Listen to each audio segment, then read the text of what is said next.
nandito po tayo ngayon sa tinatawag nila na hanging bridge, ano? Kung saan makikita ho natin yung mismong Kalumpit River, no? At ito hong nasa likuran niyan yung barangay Sapang Bayan na, kung saan meron hong mga nakatira na mahigit daw sa 900 families, ano?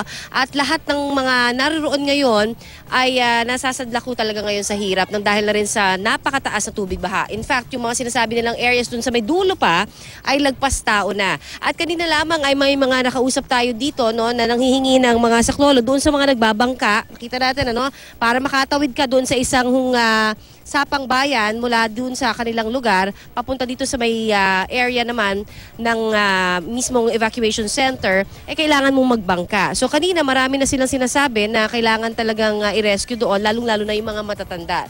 Dahil konti na nga lang daw at talagang lulubog na ang kanilang mga bahay.